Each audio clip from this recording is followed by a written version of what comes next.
ደጌ ክብሬ ናት ማረጌ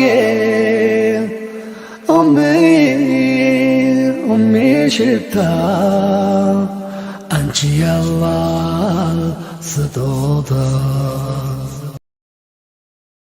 አሰላሙ አሌይኩም ወረህመቱላሂ ወበረካቱሁ። ውድና የተከበራችሁ የፎዝ ቤተሰቦች ሰላም ጤና ይስጥልኝ። እንዴት ናችሁ? ልይ በያላችሁበት ሰላማችሁ ይብዛ። ኢንሻአላህ ዛሬ ደግሞ ስለ በጓደኝነት እንግዲህ ጥቅምና ጉዳቱ ምንድነው የሚለውን አብረን እናያለን። አህባቢ ለምታበረታቱ በሙሉ ከልብ ነው የማመሰግነው። ጀዛኩሙላሁ ኸይረን። ኢንሻአላህ ቻናሌ አዲስ ከሆናችሁ ሰብስክራይብ በማድረግ አዲሶች ነባርተኞቹ ደግሞ ላይክ ሸር በማድረግ አብረን እንበረታታ ኢንሻአላህ። ጓደኝነት በእርግጥም በሰው ልጅ ህይወት ውስጥ ትልቅ ቦታ የሚሰጠውና ሰፊ ትርጉም ያለው ግንኙነት ነው።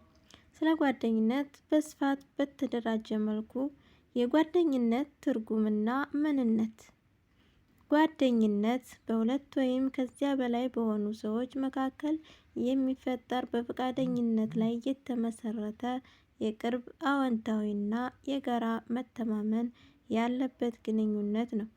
የጋራ ፍቅርና መተሳሰብ በውስጡ ፍቅርን፣ መከባበርን፣ መተሳሰብንና የጋራ መግባባትን የያዘ ነው።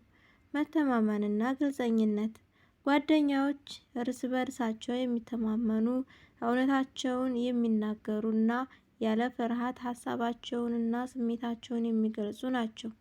የጋራ መግባባትና ድጋፍ በመልካም ሆነ በአስቸጋሪ ጊዜያት አብሮ መቆምን፣ ማበረታታትንና መደጋገፍን ያካትታል። የጋራ መተጋገዝና ተሞክሮ አብረው ጊዜ ማሳለፍ፣ ፍላጎቶችን ማጋራትና የጋራ ትዝታዎችን መፍጠር የጓደኝነት መሰረቶች ናቸው። ጓደኝነት አስፈላጊና ጥቅሞች ጓደኝነት ለግለሰቡ ስነ ልቦናዊ፣ ስሜታዊና አካላዊ ውጤት ወሳኝ አስተዋጽኦ ያበረክታል።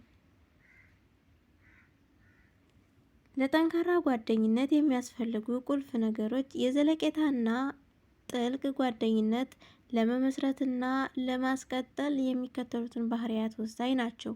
አንደኛ፣ ታማኝነት ለእውነተኛ ጓደኛ ታማኝ መሆንና በጎ ነገሮችን ብቻ መመኘት። ሁለተኛ፣ ግልጽነት ሀሳብንና ስሜትን ያለመደበቅ በሐቀኝነት መግለጽ ግን ከፍቅር ጋር ሚዛን መጠበቅ ያስፈልጋል። 3. መከባበር የጓደኛን ሃይማኖት፣ ባህል፣ የግል ውሳኔዎችና ድንበሮች ማክበር። 4. ተገኝነት በአስፈላጊ ጊዜያት ከጎን መቆምና ጊዜ መስጠት። 5. ይቅርታና ትዕግስት ጓደኛ ስህተት ሲሰራ ይቅር ማለትና በግንኙነቱ ውስጥ የሚፈጠሩ ጥቃቅን አለመግባባቶችን በትዕግስት መፍታት። 6. ምክርና እርማት አስፈላጊ ሲሆን በፍቅርና በድፍረት መጥፎ ውሳኔዎችን ወይም አካሄዶችን መጠቆምና መምከር። የጥንቃቄ ነጥብ ጓደኝነት ጠቃሚ ቢሆንም መጥፎ ተጽዕኖ ከሚያሳድሩ ጓደኞች መጠንቀቅ ያስፈልጋል። መጥፎ ጓደኛ ማለት የሞኝነት አካሄድ እንድንከተል የሚያደርጉ፣ መልካም ባህሪያችንን የሚያበላሹ ወይም ወደ ችግር የሚመሩን ሰዎች ሊሆኑ ይችላሉ። ምርጫው አስፈላጊ ነው። ጓደኛን ስንመርጥ መልካም ስነ ምግባር፣ መርህና እሴቶችን መጋራት ወሳኝ ነው። በአጠቃላይ ጓደኝነት የሰው ልጅ ከተሰጡት የእርስ በርስ ግንኙነቶች ውስጥ በጣም ውብ ከሆኑት አንዱ ነው። የህይወት ጣዕም የሚያበዛ፣ ሸክሙን የሚያቀልና በህይወት መንገድ ላይ የተሻለን እንድንሆን የሚያግዝ ታማኝ አጋርነት ነው። የጓደኝነት አይነቶች የጓደኝነት ግንኙነቶች እንደ ጥልቀታቸውና ዓላማቸው ሊለያዩ ይችላሉ። አርስቶትል የተባለውን ታላቅ ፈላስፋ ጓደኝነት በሶስት ዋና ዋና ምድቦች ከፍሎ ያስቀምጣቸዋል። አንደኛ፣ የጥቅም ጓደኝነት። ምንነት ይህ አይነቱ ጓደኝነት የተመሰረተው እያንዳንዱ ሰው ከሌላው በሚገኘው ጥቅም ላይ ነው።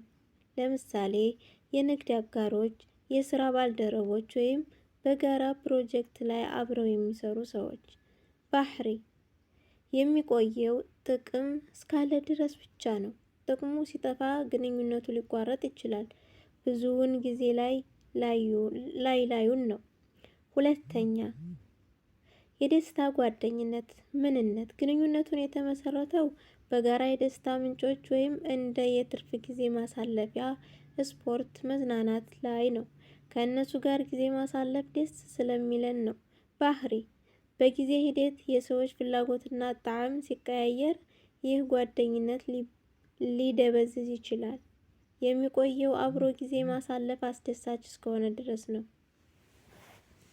ሶስተኛ የመልካምነት ወይም የበጎነት ጓደኝነት ምንነት ይህ ትልቅ እውነተኛና የዘለቄታን ጓደኝነት ነው። የተመሰረተው በጋራ ባሉ መልካም ባህሪያትና እሴቶች ላይ ነው። ባህሪ ጓደኛሞች እርስ በርስ መልካም እንዲሆኑ ይገፋፋሉ፣ እርስ በርሳቸው ደስታን ይመኛሉ እና አብረው ለመሻሻል ይጣጣራሉ። ይህ አይነቱ ጓደኝነት በጣም አልፎ አልፎ የሚገኝ ሲሆን ጊዜ የሚወስድ ቢሆንም በጣም ዘላቂ ነው። የጓደኝነት ስነ ልቦና ሳይንሳዊ ጥናቶች ስለ ጓደኝነት አፈጣጠር ጥገና የሚከተሉትን ይገልጻሉ። ቅርበትና መጋለጥ ብዙ ጊዜ አብረን የምንቆይባቸው ሰዎች፣ የክፍል ጓደኞች፣ ጎረቤቶች የመቀራረብ እድላቸው ሰፊ ነው። የቅርበት መርህ ይባላል። መመሳሰል ሰዎች ከራሳቸው ጋር ተመሳሳይ እሴቶች፣ ፍላጎቶች፣ የአስተሳሰብ ዘይቤ ወይም ልማድ ካላቸው ጋር የወዳጅነት እድሜያቸው ከፍተኛ ነው። ወፎች በላባ ይመሳሰላሉ። ጋራ መጋራት በጓደኝነት ውስጥ የኃይል ወይም የጥቅም ልውውጥ እኩል መሆን አለበት። አንዱ ሲሰጥ ብቻ ሌላኛው የሚቀበል ከሆነ ግንኙነቱ ሊደክም ይችላል። ስሜትን፣ ጊዜን እና ድጋፍን በመቀባበል ማቅረብ ወሳኝ ነው። የጓደኝነት ደረጃዎች ጓደኝነት ከቀላል ትውውቅ ተነስቶ ቀስ በቀስ ወደ ጥልቅ ግንኙነት ያደርጋል። ይህ ሂደት ጊዜ፣ ተጋላጭነት እና የጋራ ኢንቨስትመንት ይፈልጋል። በአጭሩ ጓደኝነት ከጥቅም ባሻገር ወደ ስሜታዊ ጥልቀት የሚያደርግ በታማኝነትና በመልካም ባህሪ የሚመራ የህይወት ምሰሶ ነው። ጓደኝነት ሲቋረጥ ጓደኝነት ማብቃቱ ልክ እንደ ፍቅር ግንኙነት መቋረጥ የስሜት ቀውስ ሊያስከትል ይችላል። ጓደኝነት የሚቋረጥባቸው ዋና ዋና ምክንያቶች እና ውጤቶቻቸው። አንደኛ፣ ጓደኝነት የሚቋረጥባቸው ምክንያቶች የመንገድ መለያየት፣ ሰዎች በጊዜ ሂደት ሲያደርጉ፣ አዲስ የህይወት ምዕራፍ ሲጀምሩ ወይም ጋብቻ፣ ልጅ መውለድ፣ አዲስ ስራ ወይም ጂኦግራፊያዊ ርቀት ሲፈጠር የፍላጎትና የቅድሚያ ጓደኞች ልዩነት ይመጣል። ክህደትና መተማመን ማጣት፣ ሐሜት፣ ውሸት፣ ሚስጥር ማውጣት ወይም ቃል አለመጠበቅ የጓደኝነትን መሰረት የሆነውን መተማመን ሊያጠፋ ይችላል። የኃይል አለመመጣጠን፣ አንድ ጓደኛ ሁልጊዜ የሚሰጥ ሌላኛው ሁልጊዜ የሚቀበል ከሆነ ወይም አንድ ሰው ብቻ ለመደወል፣ ለማቀድ እና ግንኙነቱን ለማስቀጠል የሚጥር ከሆነ ግንኙነቱ ይደክማል። መጥፎ ተጽዕኖ፣ ጓደኛው ሁልጊዜ ትችት የሚሰጥ፣ የማይደግፍ፣ የሚቀንስ ወይም በአጠቃላይ መጥፎ ስሜት እንዲሰማህ የሚያደርግ ከሆነ ጤናማ ያልሆነ ጓደኛነት ይባላል።